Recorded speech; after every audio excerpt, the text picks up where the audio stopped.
Hello friends, welcome to my channel. இன்றைக்கி நம்ம channel என்ன பார்க்குறோம் அப்படின்னா, நான் வந்து நிலவாசல் வீடியோ வந்து போட்டிருந்தேன். அதில் வந்து இந்த மாதிரி அரிசி மாவு பால்ஸ் வந்து ரெடி பண்ணி வச்சுருந்தேன். ஸோ வந்து அது எப்படி ரெடி பண்ணுறது அப்படின்ட்டு ஒரு 2-3 சிஸ்டர் வந்து கேட்டிருந்தாங்க.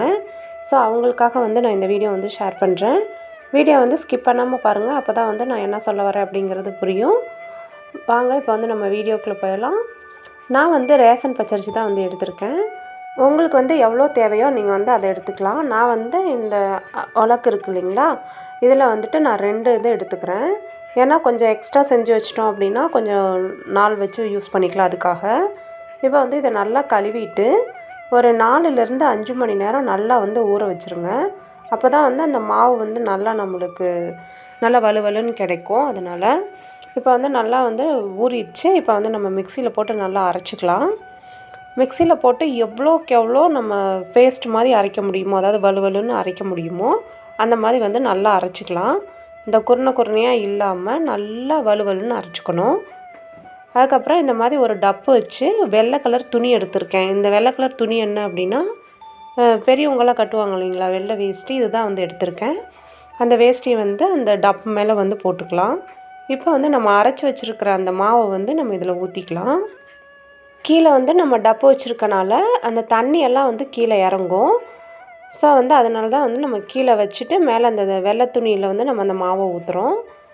நான் வந்து இன்னொரு தடவை வந்து அரைச்சி ஊற்றிக்கிறேன். ஏன்னா நான் வந்து அரிசி வந்து எக்ஸ்ட்ரா ஊற போட்டிருந்தேன் இல்லைங்களா, அதனால் வந்து எனக்கு 2 தடவை வந்தது. ஸோ வந்து 2ஐயும் ஒட்டுக்கு அரைச்சிட்டு இப்போ நான் வந்து இதை ஃபில்ட்ரு பண்ணிக்கலாம். இந்த மாதிரி 2 கைப்பிடியிலையும், அதாவது அந்த கையில் ஒரு சைடு இந்த கையில் ஒரு சைடு பிடிச்சி நல்லா வந்து இப்படி ஆட்டினீங்க அப்படின்னாலே வந்து அதில் இருக்க தண்ணியெல்லாம் நல்லா வடிஞ்சு வந்துடும். இல்லை அப்படின்னா ஃபஸ்ட்டு இந்த மாதிரி நல்லா வந்து நம்ம கையை வச்சே ப்ரெஸ் பண்ணணும் அப்படின்னாலும் தண்ணி நல்லா ஃபுல்லாகவே வந்து நல்லா வடிஞ்சு வந்துடும். ஓரளவுக்கு தண்ணி வந்து நல்லா வடிஞ்சதுக்கப்புறமா 2 கையிலையுமே, இந்த சைடு ஒரு கையில் இந்த சைடு ஒரு கையில், இப்போ நான் வந்து பண்ணி காமிக்கிறேன் பாருங்கள். இந்த மாதிரி வச்சு இப்படி ஆட்டினீங்க அப்படின்னா தண்ணி வந்து அதில் இருக்கிற தண்ணி எல்லாமே வந்து நல்லா ட்ரை ஆகி வந்து நம்மளுக்கு வெறும் மாவு மட்டும் கிடைக்கும். இது வந்து ஒர்க்கிங் உமனுக்கெலாம் வந்து செட் ஆகுமா என்னன்னு தெரில. ஏன்னா வந்து அவங்க வந்து ஃப்ரீயாக இருக்க டைமிங்கில் வேணால் இதை வந்து பண்ணிக்கலாம். அவங்களுக்கு வந்துட்டு ஒர்க்கிங் போகிறவங்களுக்கு இது அவங்க பார்த்து பண்ணணும்னு நினச்சா தான் வந்து பண்ண முடியும். இப்போ பாருங்கள், மாவு வந்து நம்மளுக்கு கிடச்சிருச்சு. இப்போ வந்து நம்ம வடகம்லாம் காய வைப்போம் இல்லைங்களா, அது மாதிரி சின்ன சின்ன பால்ஸ் மாதிரி நம்ம உருட்டி நம்ம வந்து வெயிலில் வந்து காய வச்சு எடுத்துக்கலாம். ஆனால் இதில் என்ன ஒரு பெனிஃபிட் அப்படின்னா, நம்ம இந்த மாவு வந்து ஒரே நாள்லேயே வந்து நம்மளுக்கு காஞ்சி ரெடி ஆயிரும். அதுதான் வந்து இதில் இருக்க ஒரு பெனிஃபிட் அப்படின்னே வந்து சொல்லலாம். நம்ம வந்து தண்ணியை நல்லா வடிச்சிட்டு அதுக்கப்புறம் வந்து எடுத்து காய வச்சோம் அப்படின்னா நல்லா ஒரு நாள்லேயே வந்து நம்மளுக்கு காஞ்சி ரெடி ஆகிடும். நீங்கள் தண்ணியோடு வச்சிங்க அப்படின்னா நீங்கள் வந்து காஞ்சி எடுக்கிறதுக்கு உங்களுக்கு 2 நாள் ஆகிடும். ஸோ வந்து தண்ணி எவ்வளோக்கு எவ்வளோ வடிக்க முடியுமோ அந்த அளவுக்கு வந்து நல்லா வடிச்சிட்டு அதுக்கப்புறம் வந்துட்டு நீங்கள் இந்த மாதிரி பால்ஸ் மாதிரி எடுத்துக்கோங்க. நீங்கள் இந்த மாதிரி பால்ஸு மாதிரியும் இல்லாமல் உங்களுக்கு என்ன வடிவத்தில் வேணுமோ நீங்கள் வந்து அந்த மாதிரி வந்து எடுத்துக்கலாம். இல்லை இன்னும் எனக்கு வந்துட்டு நல்லா அழகாக சேஃபாக வரணும் அப்படின்னா சாக்லேட் மோல்டு இருக்கு இல்லைங்களா, அதை வந்து வாங்கி அதில் வந்து இந்த மாவை டிப் பண்ணி எடுத்தோம்னாலும் நல்லா அந்த சேஃப்லாம் வந்து அழகாக வரும். இப்போ வந்து நம்ம கொலக்கட்டைக்கெலாம் பண்ணுவோம் இல்லைங்களா, அந்த மாதிரியும் பண்ணலாம். இந்த மாதிரி சாக் பீஸ் மாதிரியும் பண்ணலாம். உங்களுக்கு வந்து எந்த டிசைனில் வேணுமோ நீங்கள் வந்து அந்த மாதிரி பண்ணி எடுத்துக்கலாம். நான் சும்மா அப்படியே ரவுண்டாக பால்ஸ் மாதிரி மட்டும்தான் வச்சுருக்கேன். அரிசி மாவு கோலம் நம்ம நிலவாசலில் போடுறப்போ வீட்டுக்கு ரொம்ப ரொம்ப மங்களகரத்தை கொடுக்கும். அதே மாதிரி நம்ம வந்து அரிசி மாவில் வந்து நம்ம கோலம் போடுறப்போ நம்ம வந்து ஏதாவது பாவங்கள் பண்ணியிருந்தாலும் அந்த பாவங்கள் வந்து தீரும் அப்படின்னு வந்து சொல்லுவாங்க. ஸோ வந்து இன்னொரு முறை என்ன அப்படின்னு பார்த்திங்கன்னா, இந்த மாதிரி நம்ம வந்து அரிசி ஊற வச்சு இந்த மாதிரி டப்பாவில் வந்து ஸ்டோர் பண்ணி வச்சுக்கலாம். அரைச்சி வந்து இந்த மாதிரி டப்பாவில் ஸ்டோர் பண்ணி வச்சிட்டோம் அப்படின்னாலும் இதுவும் வந்து ஒரு 10 நாள் ஆனாலும் அதோடய ஃப்ரெஷ்னஸ் வந்து மாறாது. ஸோ வந்து ஒர்க்கிங் போகிறவங்களா இருந்தால் இந்த மெத்தடை வந்து நீங்கள் ட்ரை பண்ணி பார்க்கலாம். அந்த மெத்தடு உங்களுக்கு பிடிச்சிது, உங்களால் முடியுது அப்படின்னா அதை வந்து ட்ரை பண்ணுங்கள். இல்லை அப்படின்னா இந்த மெத்தடை வந்து நீங்கள் ட்ரை பண்ணி பாருங்கள். இப்போ வந்து நான் வெயிலில் வந்து எடுத்துகிட்டு வந்து வச்சாச்சு. இது இப்போ நம்ம வந்து காஞ்சதுக்கப்புறம் பார்க்கலாம் எப்படி காஞ்சி வந்திருக்கு அப்படின்னு சொல்லிட்டு. நல்லா வெயில் அடிக்கிற டைமில் வச்சிங்க அப்படின்னா ஒரே நாள்லேயே வந்து நல்லா ரெடி ஆகிடும். இப்போ நம்ம கோலம் போட்டுருங்களா பாருங்கள், நல்லா எவ்வளோ பளிச்சுன்னு இருக்குது அப்படின்னு சொல்லிட்டு. நல்லா வந்து வெள்ளை வெளியேறுன்னு இருக்கும், அழகாக இருக்கும் வாசலே பார்க்குறதுக்கு. இப்போ பாருங்கள், நம்மளுக்கு வந்து கோலம் மாவு வந்து ரெடி ஆகிடுச்சு. எனக்கு வந்து ஒரே நாள்லேயே வந்து ஃபுல்லாக வந்து ரெடி ஆகிடுச்சு. இப்போ நம்ம வந்து இதை எடுத்து ஒரு டப்பாவில் வந்து ஸ்டோர் பண்ணி வச்சுக்கிட்டோம் அப்படின்னா 6 மாதம் ஆனாலும் அப்படியே இருக்கும். நீங்கள் வந்துட்டு ஃப்ரிட்ஜில் ஸ்டோர் பண்ணுறதுனாலும் பண்ணலாம், இல்லை வெளியில் ஸ்டோர் பண்ணுறதுனாலும் பண்ணலாம். வெளியில் ஸ்டோர் பண்ணணும் அப்படின்னா அந்த ஈரப்பதம் அப்படிங்கிறது கொஞ்சம் கூட இல்லாமல் நம்ம வந்து ஸ்டோர் பண்ணணும். இல்லை அப்படின்னா அந்த புளிப்பு வாடை, அந்த அவுச வாடைன்னு சொல்லுவாங்க இல்லைங்களா, அந்த மாதிரி வந்து வாடை வந்துடும். அதனால தான் இல்லை நீங்கள் வந்து ஃப்ரிட்ஜில் வந்து ஸ்டோர் பண்ணுறீங்க அப்படின்னா இதை நீங்கள் அப்படியே டப்பாக்குள்ளே போட்டு நீங்கள் வந்து ஃப்ரிட்ஜில் வச்சுக்கிட்டீங்க அப்படின்னா ஒரு 6 மாதம் 1 வருஷம் ஆனாலுமே ஒன்றுமே ஆகாது. இப்போ நான் வந்து டப்பாவில் வந்து எல்லாம் ஸ்டோர் பண்ணிவிட்டு இந்த மீதி இருக்கிற மாவை நம்ம வந்து நிலவாசலுக்கு கோலம் போடுறதுனாலும் பயன்படுத்திக்கலாம், இல்லை நம்ம வாசலுக்கு கோலம் போடுவோம் இல்லைங்களா, அந்த கோலப்பொடியில் வேணாலும் நம்ம வந்து அதை யூஸ் பண்ணிக்கலாம்.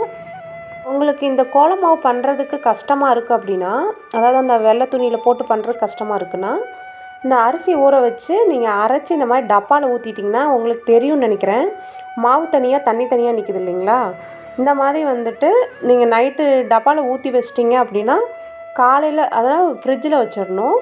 நீங்கள் எடுத்து பார்க்குறப்ப அந்த தண்ணி மட்டும் தனியாக நிற்கும். அந்த தண்ணியை மட்டும் கீழே ஊற்றிட்டு அந்த மாவில் வேணாலும் இந்த மாதிரி பால்ஸ் மாதிரி பண்ணி வச்சு காய வச்சு வேணாலும் எடுத்து வச்சுக்கலாம். இது எதுக்காக சொல்கிறேன் அப்படின்னா, அந்த துணியில் போட்டு வடிகட்டுறதுக்கு கஷ்டமாக இருக்குது அப்படின்னு சொல்கிறவங்களுக்காக இந்த மெத்தடு. இப்போ வந்து நம்ம பயன்படுத்தின அந்த கோலம் மாவை வச்சு கோலம் எப்படி போடுறது அப்படிங்கிறத வந்து பார்க்கலாம். இப்போ வந்து நம்ம ரெடி பண்ணி வச்சுருக்க அந்த பால்ஸ்லேருந்து ஒரு 3 பால்ஸ் வந்து எடுத்து போட்டிருக்கேன்.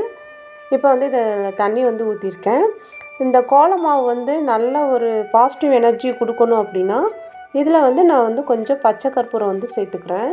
பச்சை கற்பூரம் வந்து சேர்த்தாலே அதோடய ஃப்ராக்ரன்ஸ் எப்படி இருக்கும் அப்படிங்கிறது நம்ம எல்லாத்துக்குமே தெரியும். பச்சை கற்பூரம் சேர்க்குறப்போ அந்த கோலத்தில் நம்ம வீட்டுக்குள்ளே என்ட்ரு ஆகிறப்பவே ஒரு நல்ல ஒரு பாசிட்டிவ் வைப்ரேஷன் நம்மளே வந்து ஃபீல் பண்ணுவோம்.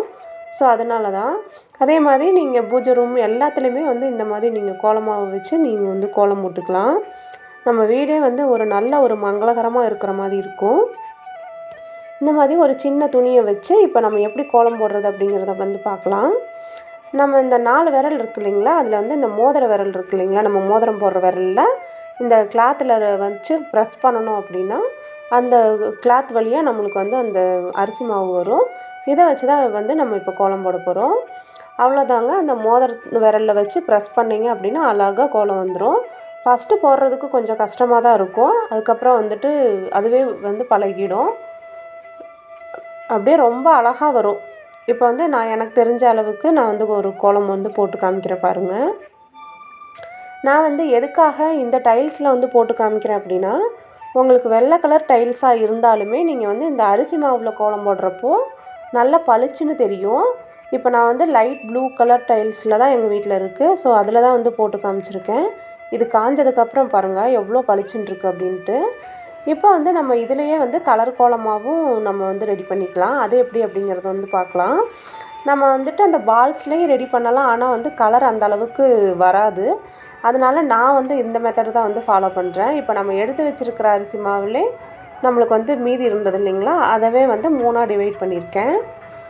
இப்போ இதில் வந்து நான் கலருக்காக நம்ம வந்து கேசரிக்கு யூஸ் பண்ணுவோம் இல்லைங்களா, அந்த கேசரி பவுட்ரு வந்து இதில் வந்து 1 ஆட் பண்ணியிருக்கேன்.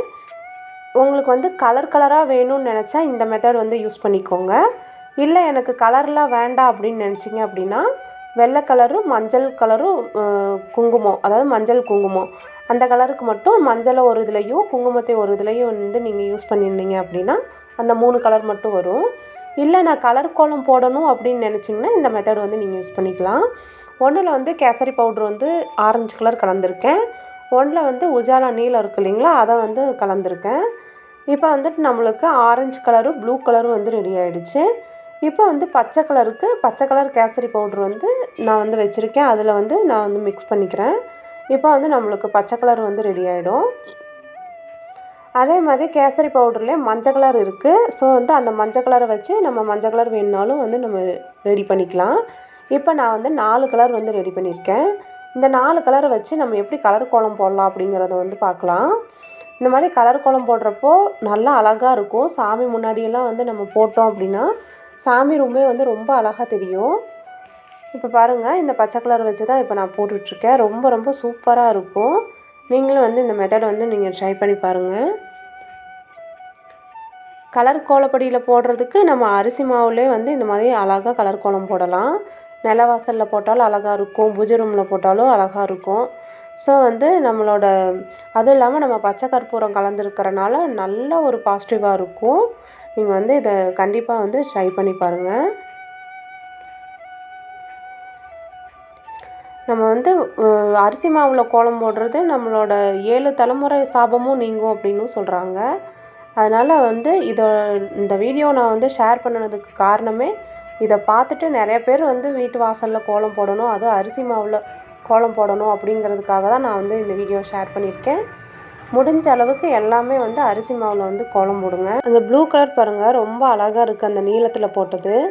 அதே மாதிரி நம்ம வந்து கலக்கிறப்பவே கலர் வந்து நல்லா டார்க்காக கலக்கிடணும். நான் வந்து சும்மா ஒரு 2 ட்ராப் தான் விட்டு கலக்கியிருக்கேன். ஆனால் இது காஞ்சதுக்கப்புறம் பார்த்திங்கன்னா ரொம்ப லைட் கலராக ஆன மாதிரி இருந்துச்சு. நம்ம வந்து கலக்கிறப்பவே நல்லா டார்க்காக கலக்கிட்டோம் அப்படின்னா காஞ்சதுக்கப்புறம் நல்லா டார்க்காக தெரியும். இப்போ வந்து நான் காஞ்சதுக்கப்புறம் இதை காமிக்கிறேன், எப்படி இருக்குன்னு பாருங்கள். ஈரமாக இருக்கிறப்ப பார்க்குறப்போ நல்லா பளிச்சுன்னு தெரியுது. ஆனால் வந்து இது காஞ்சதுக்கப்புறம் லைட்டாக தெரிகிற மாதிரி இருந்துச்சு. ஸோ அவ்வளோதான் ஃப்ரெண்ட்ஸ், இந்த வீடியோ இதோடு முடிச்சுக்கலாம். வீடியோ பிடிச்சிருந்துச்சு அப்படின்னா வீடியோக்கு ஒரு லைக் கொடுங்க. உங்களோட ஃப்ரெண்ட்ஸ் அண்ட் ஃபேமிலியோட ஷேர் பண்ணிக்கோங்க. நம்மளோட சேனல் பிடிச்சிருந்துச்சுன்னா சப்ஸ்கிரைப் பண்ணிக்கோங்க. தேங்க்ஸ் ஃபார் வாட்சிங்.